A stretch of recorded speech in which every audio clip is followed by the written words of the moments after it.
Hi everybody, and we're back with WNTT Radio. Once again, this is Jorge Dixon along with How we doing? and today we will be breaking down the northeast side of the bracket. Yeah. First round, Santa Fe versus Lexington. You got the Santa Fe Colts coming in hot. Yeah. And Lexington Wildcats coming in from kind of a weak Conference 19.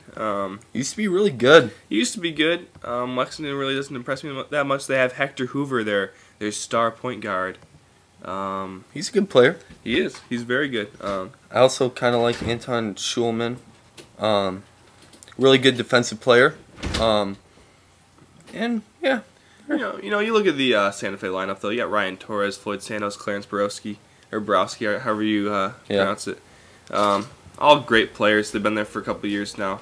Ryan Torres, one of the best people, one of the best recruits in his grade. And you got Lewis Wolf. Let's talk about Lewis Wolf though. Well, Torres is a great person too. He's a very good person. I like him. I saw him walking an old lady across the street the other day, and that was very impressive to me. Let's talk about Lewis Wolf for a second, can we? Bound to be freshman of the year. Oh, there's a good chance. Averaging 25 points a game, 1.4 steals. Just has come in on a rage this season. I don't see these guys losing to Lexington. I'm sorry. I really don't at all. They're so talented. But really the only thing I want to point out is they lost their last game. They did. They lost their last game to Flagstaff. I'm not impressed by Flagstaff. I've never been. But, I mean, they're an okay team, too. I mean, I don't want to... This isn't a bashing session, and we're not talking about Flagstaff here, so... Yeah. But... I want to say this. I think Santa Fe will be focused. I think Colts fan 2 knows how to coach in the tournament. That's for sure. They've been here many times. Santa Fe will get past the first round. Yeah. I just don't want to miss on them. But you gotta love the scoring on this team. From Ryan Torres to Floyd Santos to Lewis Wolf to even Clarence Borowski, this team loves to score, and it's all put in a mixing pot with the Serbian. Son McCall. Yeah, Son McCall. He's the man with the passing. You look at Donnell Green, and to me, he kind of looks like a version of Dion Waiters. Playing only 12 minutes a game with 9.2 points. That's amazing. That's almost 20 something. That's probably more plus 30 or per 30, close to as much per 30 as Lewis Wolf. Yeah, I definitely see that. Like, that's a really good comparison. Yeah. Dion Waiters, I like that. Yeah. Great player. Yeah. So obviously Colts fans. But let's talk a little bit about Lexington. I don't really think we need to. We already said they're not going to beat Santa Fe. I'm sorry, TFD 552. I tell you boys, it's great that they got here, but it's just not going to happen. Let's move on. All right, we got the 8-9 matchup where we have the Grand Rapids Bustaboos against the Fort Myers GOBs. Yeah, well, first of all, I just want to look down low for Fort Myers. Wait, do you know what a GOB is? I've always kind of thought they were like gobs, like the Gobstoppers. What's a goon to a goblin? Like that? Yeah, I'm kind of tracking with you. I think of their mascot more of just like 5 little Gobstoppers running around the court. You think they might be like the get off my backs kind of thing? Oh, I like that. Get off my back. Get off my backs. Get off my backs. Yeah, you gotta have these at the end. Get off my backs. And so, making it to the NTT is definitely a way for 54 NC Pack to tell everyone to get off his back. Yeah, they got a good team, and they're led by a couple players. But what about Jesus Perry down low? I love Jesus Perry. His name's Jesus. Is that biblical? I'd say it's biblical. I don't know if you want to try to be, Jesus. Or is his name Jesus? To each his own. Okay, to each his own. But let's talk about my man Van Hawkins real quick for Fort Myers. Van knows how to put the ball in the hoop. That's all I have to say about him. Yeah. He does. And when he's going up against a guy like Claudio Davis, it should be interesting to see how he turns out. How do you feel about Grand Rapids? I mean, they only have 2 losses on the season, and both those losses are to pretty average teams, neither of which making the NTT. Yeah. It's tough to say, Wilmington doesn't have that many bad players, but they're a decent team, What I see here is I see depth. Yeah. I see 1, 2, 3, 8 players that are averaging over 17 minutes a game. 9 players averaging over 15 Can I tell points you a what I game. see? Can I tell you what I see? Yeah. Strength of schedule, 228th in the nation. Record versus top 50, 0-0. That's all I have to say. I think they're going to struggle. This is their first good team they've played all year. Their freshmen are kind of young. Obviously, freshmen are young. Not to mention Conference 18. Yeah, so I'm going Fort Myers here. Reason being, you got Van Hawkins, Oh yeah. Jesus Perry. Yeah. I mean, Nick Phillips grabbing boards Nick down low Phillips. too, and blocking shots, getting steals. Corey Cooper. Their defense is going to win it for They them. get off my back, Yeah. come from Conference 30. Look at this stat real quick. Give them props. Strength of schedule for Fort Myers, 16th compared to 228th for Grand Rapids. We're going Fort Myers here. Fort Myers, man, can we disagree on something, please? I'm trying to as hard as I can. And in the 5-12 matchup, which we always have an upset, there's always a 5-12 upset. You gotta prepare for that. You don't know when it's coming, but it's gonna come. You got Hershey, the Peanuts. We won't talk about that, against Roswell, the Silver Balloons. Yeah. First thing I see, Roswell 0-0 against the top 50. I don't really like that at all. Oh, sorry. 0-2 versus top 50. 1-2 against NTT teams. Yeah. The cool thing is, versus top 100, they are 5-2, so They do play some good teams. they can beat teams that are like Hershey. So they've proven that. They've similar talent to Hershey. Undefeated against those teams. But they still haven't beat a team in the top 50. And Hershey is in the top 50.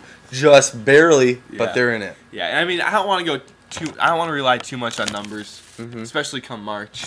But I have a hard time really breaking this matchup down. I love Barry Slade down low. He's a senior. He has a ton of experience. And I don't think that Alton Chapin is going to do very well against him. Yeah. I think Alton's going to struggle. I really like Sean Wormley. Knows how to play. He can play some D. And I really love how they're the two big men, 6'11" twin towers down in Hershey. Yeah. The Peanuts. Like, they just really know how to defend, and Gary Green can score a little bit too. I like Gary Green. He's one of my favorite players, actually. Yeah. I know you love Gary. It'll be a battle to see Gary against Barry Slade and Gary Green. That'll be fun. I love Ralph Kramer running the point for Hershey, but I think I'm gonna have to go with Roswell here. I know they've never been a top 50 team, but it's time for them to really buckle down, and I think they're gonna get it here. Here's what I see. I see Roswell running a lot of zone. Yeah. And I see Kramer and Wormley, probably two of the biggest scorers on their team, and the team of Hershey. But Hershey runs zone too, which I really like with Gary Green and Alvin Chapin down there. I'm gonna go with Hershey. We're gonna disagree for once. I think you totally butchered his name, but yeah, I mean, I'll disagree with you all day. I'm gonna disagree with you. I really like their defense. I like their interior defense. I like their big men, and I'm gonna go with Hershey. All right, I'll stay in that chalk game. So in the 4-13 matchup, we have Shreveport, the Hurricanes, coached by the famous W.L. Short, against Coach Mavant in the Dearborn Stilettos. Yeah, I'm just gonna throw out some names real quick. You got Shorty Newman, one of the best guards in the league. You got Raul Gaston, one of the best big men in the league. I don't know. I mean, Jasper Gnomes grabbing down boards. Yeah. And then you got Edward McCabe, Gilbert Palcio, Lionel Woodward, Jamel Lane, just a lot of really star-studded Yeah. lineup there in Dearborn. This is going to be really fun to watch. I think that Dearborn's going to struggle with their experience, especially tournament experience here. I think that's going to hurt them. Jamel Lane, here's what I think. I think Jamel Lane is a slightly less talented version of Shorty Newman. But he's good. I think Shorty Newman's great. Oh, yes. I think Jamel will be there at some point. I don't think it's now. I think that right now, I have a lot of confidence in Shreveport and just their ability to, to pull it out here. But what you're failing to see here is the dynamic duo of Edward McCabe and Gilbert Palacio. Edward McCabe is so athletic. He runs out there and sets those pick, and he pick and rolls all day long. I understand that. They're just a really good team. Shreveport's played in such a good conference, and I see why they're so good. But don't down Dearborn's conference for a second. They play Green Bay. They play Jefferson City. I mean, those are two really good teams. Bloomington's on the rise, you know? Yeah. I mean, Shreveport, I'd say they're even underrated. They got killed by the selection committee by that just whopping 20-point loss to Evansville in the conference finals. That changed them from almost, I'd say, a 2 seed to a 4 seed right there. Yeah. Here's the stat of the night though. Like, give it to me. Shorty Newman, the best player on their team, is shooting 48%. If he has a bad game, I don't like their chances. And you know what? With Dearborn, they got a guy in Eduardo Trujillo who can play some D. He can D up a little bit, you know? I think anyway. He's a senior leader. You think I'm butchering that name? I'm sure. I'm laughing because I don't think he's that great on defense. I mean, he'll make a stop for you. He's their senior leader. He'll turn the ball over twice as much as he'll get a steal, though. Okay. Let him turn it over. We got to move on. I'm going to take Dearborn. We'll argue all night. I'm going Shreveport. Okay. By 15. Wow. All right, and with the 3-14 matchup, we have the Duluth Villains against the Annapolis Ironclads. Yes, sir. First thing I look at, Duluth 16-2 on the year, 1-0 against top 25, and against the top 50 they are 4-2. That's impressive to me. Strength of schedule 83, decent. They've won 4 games in a row. They're looking hot. It's fresh off the conference championship. In a pretty tough conference. I agree, and that's what's so cool. I believe they're a little bit of a dark horse just for the whole region. I think that they're gonna, play well against this 14 seed in Annapolis.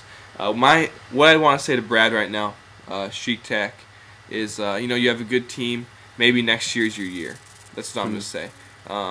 They've just struggled right now. They're young. They've played some tough teams in Naples and Dover and Roswell, just full of NTT caliber teams who they've played. They've beaten some good ones. They've lost to some good ones. I think give it one more year, they might be in the position that the Duluth's in this year. So I'm picking Duluth. Yeah, Annapolis is without a doubt the best 66 power ranking team. Yeah. Technically, there's only one, but they're the best 11-7 team in the country, I think, without a doubt. Duluth, on the other hand, they're sneaky good. You know, they're real sneaky. I mean, can we just talk about Frankie Franz for a little bit? Great player. I love the kid. Great young man too. Great, just very composed, and that even translates on the basketball court. I love to see him play. This team will travel as far as Frankie does. If he can be stopped, I think the other guys are going to have a hard time. But I think it's going to be even a harder thing to do is to be stopping Frankie here. Yeah, you're missing Dale Mertz too. Yeah, Dale Mertz is just a great player. Plays defense, scores a little bit. He gets rebounds. He has. The whole team plays defense. It's a good point. The whole point. team just great on defense. Probably one of the best defensive teams in the entire tournament. Mm-hmm. They're holding teams to an average of under 55 points a game. Yeah. I don't see Annapolis holding a candle against these guys. Yeah, they're good. Duluth's really good, and I pick them as well. Let's move on. All right, we got the Scranton Birds of War, newly changed team name by J-Dub Schultz, against the Community College of Colorado Springs. First off, I just want to say, Coach Insanity has done a really great job at taking this community college to the NTT. They're a great team. 2 scorers with plus 20 a game. Plus 23 a game. Yeah. Clifford Poreth, I mean, the guy can just score, without a doubt. He's a contender for Freshman of the Year as well. Uh-huh. Along with Lewis Wolf.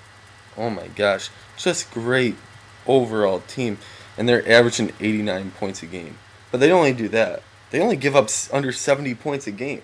Yeah. They can play some defense. One of my favorite names in the entire league, a kid that I knew growing up, Purvis Shackelford. I like him a lot. I think that he's more of just an intimidator with his size. Doesn't play a ton because No. they also got Abel Sandler, Yeah. who grabs a lot of rebounds. Yeah. Um, That's what I'm saying. I feel like this team has a lot of depth. But who are you picking in this matchup? I really love William Santos. It'd be a dishonor to speak about Scranton without talking about William Santos. Yeah. Like, just a great player. Everyone knows that, obviously. But they have a player on their bench at backup point guard, Steve Amin.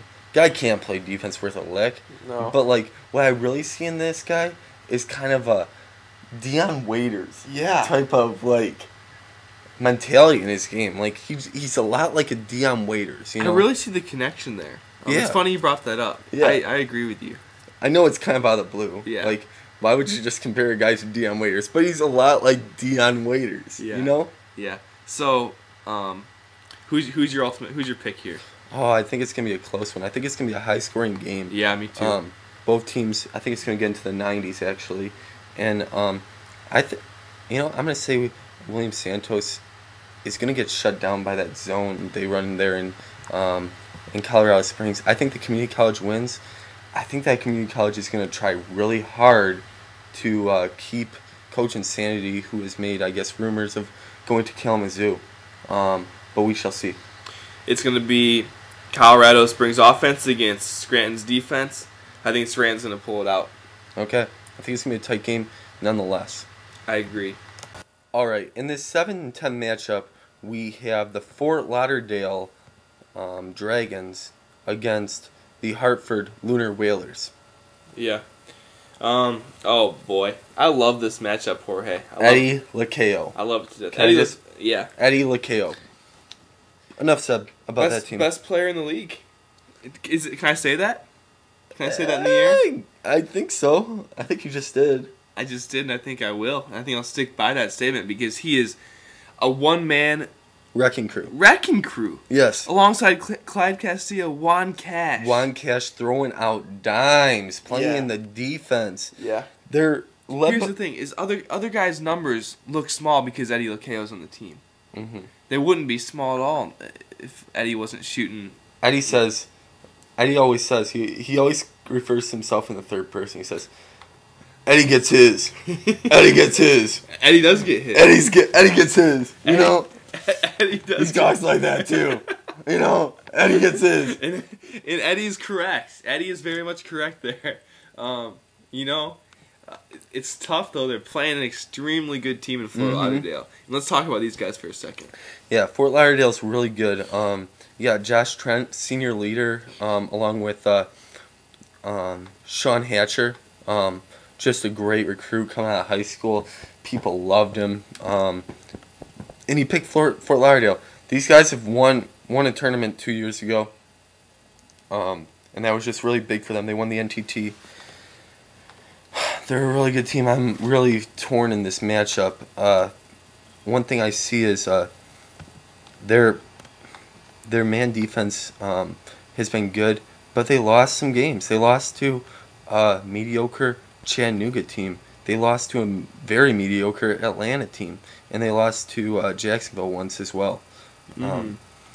Jacksonville's a great team, so I'm not going to hold that against them. But the other two teams, they're very mediocre. You know, Yeah. they have that, and like Hartford's better. You know, Yeah. I don't see any great wins on this whole schedule, other than And you look at Jacksonville. Hartford's schedule, and 2 of their losses have been to Pittsburgh. Okay, which is a great team. the number 1 seed. And I feel like Pittsburgh just knows how to shut down Eddie. Eddie. Eddie's gonna get his though. Eddie gonna get his. All right, I'm picking Hartford here. I think it's gonna be a good game, but I think Hartford just has everything it takes to beat Fort Lauderdale. Is that your first upset that you picked? I think it's my second. I did pick Bethlehem to beat Los Angeles. That's not an upset. Okay, it's my first upset then. Yes, sir. Okay. All right, go Lunar Whalers. Yeah, I'm gonna take Fort Lauderdale. They're just too good, top to bottom. I know I was kind of bashing them, but Eddie gonna get his. I Yeah. know that's gonna happen, but yeah, we're just gonna move on. Yeah. We got probably the most enticing 15-2 seat matchup I've ever seen. Just star-studded players on both teams. Mm-hmm. This is just tearing me up because I look at it 215 every I mean, time. it's tearing up my heart when I'm with like Wichita, but when we're apart, like I feel it too. And no matter what I do, you know, I feel the same. Yeah. Like Here, with or without Leonard Joyner. Here's my Leonard Joyner. Great move to move him from small forward to point guard this year. I think he's handled it very well, extremely well. Only 0.4 turnovers with those excellent hands. Here's my beef. I have a hard time ever picking against a 2 seed, and I just want to so bad because I look at Jefferson City, And they're just and they're great. They're a great team. they might be the most talented team maybe in this tournament. They're just so talented. That's just not a correct statement. They're so good. Okay. You got Benny Wallace, Ralph Piefer, Guy Ayala, Frederick Wilhelm, Kenneth Murray, Christian Curry on the bench, Ryan Christian on the bench. They're good. They're really good. Yeah, and Ryan Christian comes in with an excellent defense. And I even see Christian Curry doing a little bit of Deion Waiters, you know? He's a little bit like Deion Waiters. Yeah, I mean that's a funny connection because I was actually thinking the same thing, Really? totally randomly. But yeah, I think Christian Curry looks like a Deion Waiters to me as well. I don't know. I can't. Can I pick the 15 to beat the 2? I don't know. I'm going to do it. I'm doing it. I don't care. This team's undefeated. It doesn't matter. I feel like we're getting way too excited. Wichita, Frederick Wilhelm. I don't care. 2 steals a game. He's going to shut down Deion Waiters. I mean, sorry. He would shut down Deion Waiters if he guarded him, but he's going to shut down Leonard Joyner, I mean, who also I think is a little bit like Deion Waiters. Leonard's a pass first point guard. He can put up the jumper, but he's a pass first point guard. He's found a way to win every single game this year. And for Frederick Wichita. Wilhelm's not? He's got 7.1 assists a game. I know. I don't care what you say. This is the most talented team in the NTT. I don't care what seed they are. I can't agree with you. When I see teams like Fresno and teams like Montgomery out there, it's hard for me to say this team's more talented than any other team in the entire. Hey, tournament. Howie, I found my upset bracket. It's this one. It's the Northeast. Okay. Okay? Yeah. I've picked Dearborn. I've picked Hershey. I've picked Colorado Springs. And now I picked Jefferson City. I love them. I love this team. They're so good. You know what? I'm gonna jump on that wagon too. I think they're gonna hand Wichita their first loss in the entire year. It's gonna be hysteria. It's gonna be hysteria, Howie or Jorge. But I'm picking it. I'm picking the 15 seed here because I think on paper they look better, and that's what I'm going with right now. And you can teach a lot of things. You can teach a lot of things in this game. You can, but you can't teach athleticism. You It's can't true. teach that talent, and you can't teach Coach Jefferson City going out of his way. The coach of Jefferson City, Coach Fatch, and preparing his team for war. He has played such a tough schedule this whole year. He's played so many great teams, and like he went into the Inferno. He played Scranton. He played San Fran. He played Houston. He played Kalamazoo. Like, he played Hot Springs. He went in there. He scheduled an out-of-conference game against Jacksonville. He's played so many good teams, and it's going to come to fruit when he knocks off the 18-0 undefeated, undisputed Wichita Womb Raiders. I'm with you. I'm picking the 15 seed as well. All right. We're going to go to a quick commercial break. When we get back, we're going to go through our picks for a sleeper, a team to put on upset watch, and a champion. Alrighty. All right. All right, and we're back from commercial break. Jorge Dixon along with. How we doing? And, yeah. So, Howie, who do you see as a sleeper in this, or how about we start with a team to put on upset watch? Upset watch, I'm going to go right away and go with Wichita Womb Raiders. I already picked it. I think that this might be one of those games where we hype up the matchup so much that they come even more prepared. But, I think that Jefferson City has more talent, and they're going to be coming in as a more confident team this game. I agree. Tearing up my heart and soul, we're a part, I feel it too, Yeah. And I really do like that, and that'll lead right into my sleeper pick, which is Wichita. I mean Jefferson City, J-City, who I think is going to make it to the Sweet 16. Yeah. I can see that too, but I'm going to pick as my sleeper Hartford, the Lunar Whalers. 2 of their 4 losses this year against the 1 seed Pittsburgh. Neither of them were that pretty, but I think they've learned from those losses, and I think they're going to take down Jefferson City in the next round, only to lose to Duluth in the Sweet 16 probably. So who you got in your Elite 8? I really like Santa Fe, but you know what? Not so fast, because they're going to be facing Shreveport in the Sweet 16 if they get there. I think Shorty Newman's going to be able to stop the scorers from Santa Fe. In Lewis Wolf and Torres, and I think Santos. they just have the advantage there. I think that Santa Fe is going to be shocked by Shreveport. I think that Shreveport and Duluth will have a great Elite 8 game down to the wire, and I'm going to actually pick Shreveport to make it to my Final Four. Oh, wow. Yeah. And I like that matchup, but, there's something about Duluth. I like them a lot, and, I'm going to take them over Santa Fe in the Elite 8 to get to the Final Four. I can see Frankie Franz crying after the game. Yeah. He's going to be crying. They made it to the Final Four with Coach Shadows 5. I could see it. I could. I think it's a good pick. Zachary Rasmussen just like going crazy, and Dale Murch jumping around like Jimmy V, just not knowing who to hug after they made it. He's going to be like, who do I hug? Who do I hug? Yeah. And I see it happening. I really do. Yeah. All right, that's it. Well, thanks for listening, and let's keep tuned for the Southwest bracket coming up next.